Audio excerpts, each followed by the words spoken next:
Hello Virgo, Sun, Moon, Rising, and Venus signs. Kamusta kayo? Sana ba'y nasa mabuti kayong kalagayan. Welcome back po sa Star Tarot. At kung bago kayo dito, welcome din po kayo.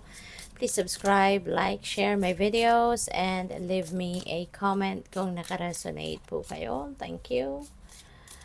First message ni Virgo, we have energy. Wow, that's good, no? Na there is going to be a rush of excitement. Parang yung adrenaline ninyo rito level is nasa mataas, no? Na level talaga, so which is really beautiful. You're going to be energized, siguro inspired kayo, kaya magiging energized kayo, maganda ang inyong pakiramdam, malakas ang pangangatawan. So, that's good. That marami kayong maa-accomplish kapag ka ganyan. So, what else? We have abundance, yay! Financial security and material gains. Bagong-bago itong card deck na to sa akin, Virgo. A few times ko pa lang ito nagagamit sa reading, and this is the first time, no, na lumabas si abundance. Napakaganda. And tignan ninyo, there is also synchronicity rito. We have number 33. Number 33 is a very powerful number kasi master number siya. So, I suggest pakitignan po ninyo ang ibig sabihin ng master number 33 for more guidance, no? I-google po ninyo anong ibig sabihin ng number 33 sa numerology at saka as an angel number. At marami pa kayong mababasa dyan, no, na gagabay sa'yo or that can help you on how you're going to navigate your circumstances. At itong mensahe sa inyo, there's going to be abundance na mararanasan kayo. So this is really beautiful. Meron ng pagsisimula ng pagbabago sa takbo ng inyong kaperahan. There is going to be financial security, no, and stability na maaaring dumating na mangyari na sa buhay mo. Kakaroon ng material gains kasi syempre may pera ka na, so mas marami ka ng maa-acquire na material na bagay, you can afford na, diba? At you will be financially abundant and prosperous, and therefore you will be financially comfortable na din, no? Kaya this is such a beautiful blessing na maaaring dumating sa inyo. Kaya i-claim nyo na yan, write it down in the comment section below, i-claim ninyo yan. And ang mahalaga din, lagi ninyong i-align yung inyong energies sa mga ganitong magagandang energy. Okay, para ito talaga yung mahatak ninyo towards you. Ito na yung mangyari sa buhay ninyo. Okay? So, good luck sa iyo. And by the way, I would like to say hi muna and shoutout sa ating beloved channel member na si @jonapayuyuyahoo.com, Clarice I453. Hello po sa inyong suporta. Hello po sa inyo at salamat sa inyong suporta. Thank you. Epiphany, cycles repeat until the lesson is learned. That's very true, no? Maaari ng iba sa inyo merong karmic cycle, no, na pinagdadaanan, and para maputol na yung pattern na yan, kailangang matutunan nyo na yung lesson na dapat ninyong matutunan out of that sitwasyon. Kasi pabalik-balik yan, no? Yung karmic debt na sinasabi, pabalik-balik yan na sitwasyon hanggat hindi ninyo natututunan ang lesson na dapat ninyong matutunan ng kung anong purpose ng situation na yan, bakit nandiyan dyan sa path ninyo. Hanggat hindi ninyo pinapansin yan or hindi ninyo natututunan ang lesson, paulit-ulit yan, nababalik, no? But now, siguro magkakaroon na din kayo ng epiphany, magkakaroon na kayo ng linaw sa inyong isipan, at idadirect na kayo ng universe, no, doon sa path kung paano ninyo ito maa-address, na cycle na ito para tuluyan na kayong makagraduate kumbaga sa karmic death na yan. Okay? So, what else? We have success. Wow, beautiful. Virgo, napakaganda dahil sabi dito gradual success with thoughtful actions, no? So, magkakaroon na din kayo ng tagumpay. Mapagtatagumpayan na ninyo kung ano man ang mga bagay na sisikapan ninyo. You are going to climb that ladder of success. Hindi man ito biglaan, hindi ito yung isang bagsakan na tagumpay, but this is gradual, paunti-unti, may mga small successes kayo na makakamit, meron na kayong kahit papaano may experience ninyo yung paunti-unti na magandang resulta ng ginagawa ninyo, ng trabaho ninyo, something like that.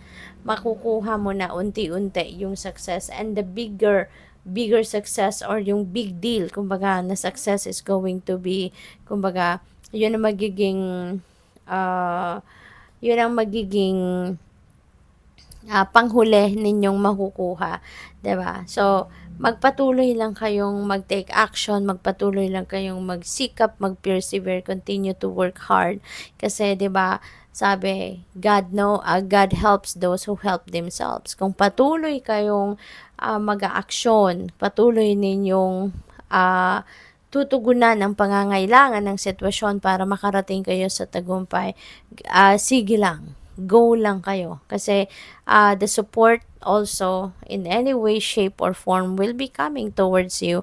Kasi nakikita ng universe, na kayo ay nagsisikap, kaya kayo ay magtatagumpay. Kasi kung walang action, wala talaga, 'di ba? Hindi natin makukuha ang tagumpay kung hindi tayo mag-aaksyon. Kaya kailangan meron tayong gagawin. At yun na nga, kapag may ginagawa ka, nagsisikap ka, nagtsatsaga ka, tutulungan ka ng universe.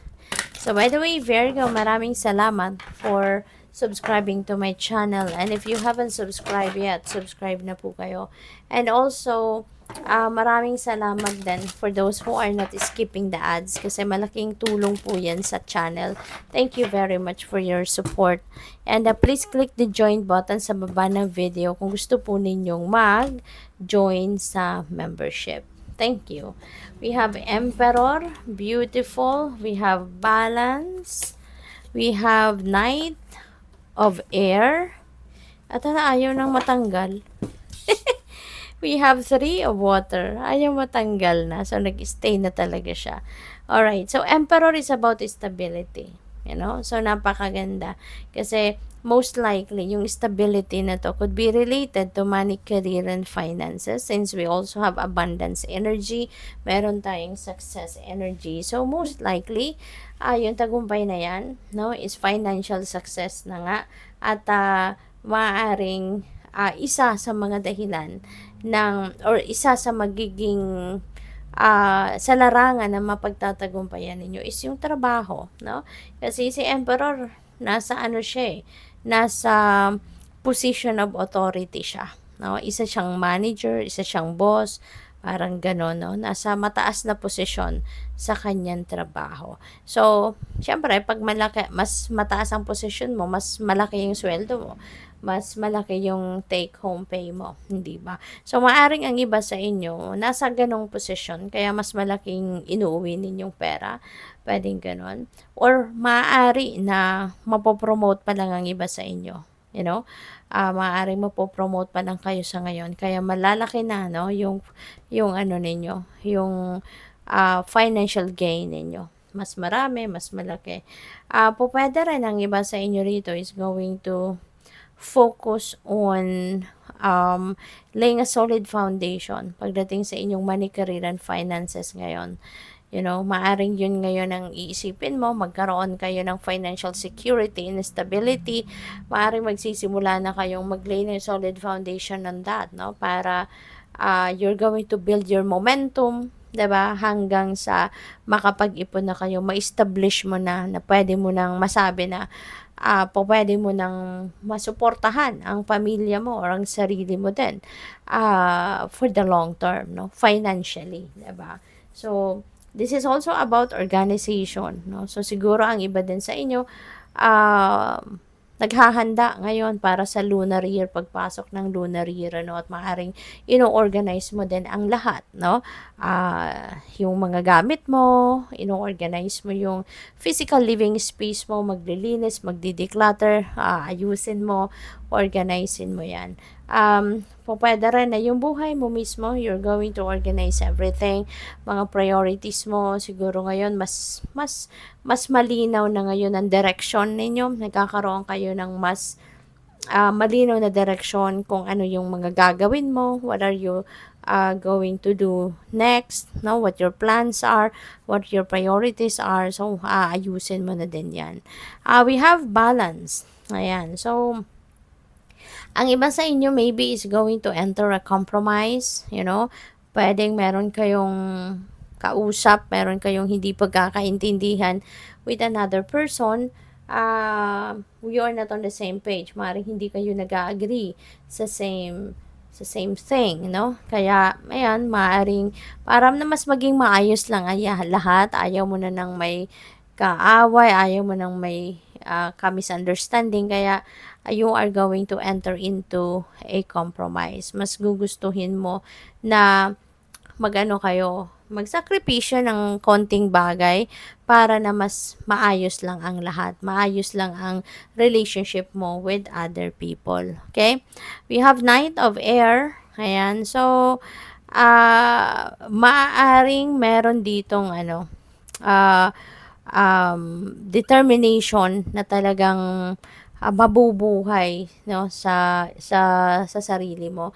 You're going to be determined, you're going to be highly motivated and inspired sa ngayon sa kung anumang bagay ang gusto mong simulan, kasi you are going to organize everything in your life sa ngayon, at maaaring meron kang mga bagong ideas, no, may mga bagong plano ka na gusto mong isakatuparan, no, and bubuhusan mo yan ng focus, determinasyon, self-discipline, focus, you know, para na maabot mo talaga yung goal mo dito, no? You are a highly intellectual person. You are also highly intuitive and sensitive. Pagsamahin mong lahat yan, alam mo kung saan ka makakarating. You will be in the ladder of success. Magtatagumpay ka. Kasi napakagaling mo din magtrabaho, napakatyaga mo, napaka-diligent mo, perfectionist ka, at saka magaling ka. No, magaling ka, matalino ka eh. You're very smart, no?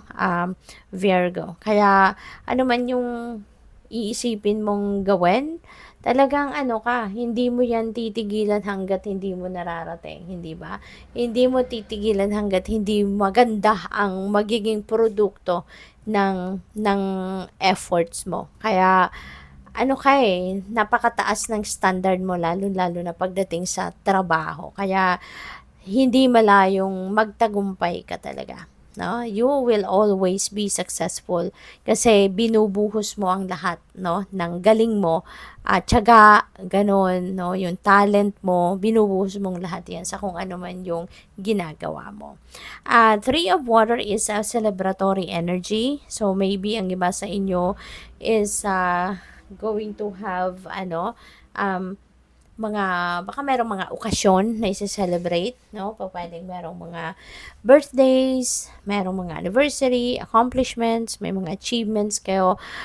Yung tagumpay na yan, maaaring nandiyan na, kaya yan ay i-celebrate mo, or dahil siguro sa mga blessing na ito na dadating, diba? Yan ang i-celebrate mo. You're going to share the joy, no, with other people dahil dyan sa blessing na dadating sa inyo. Or pwedeng baka kayo ay maiimbitahan. Kung wala naman kayong personal na isa-celebrate, baka kayo ay makikipag-celebrate, no? You will be invited siguro sa mga okasyon or mga celebration ng kung sino man na pwedeng kakilala mo, kaibigan mo, kapamilya, gano'n, no? So, good luck sa'yo. Thank you for watching. Love and light. Namaste.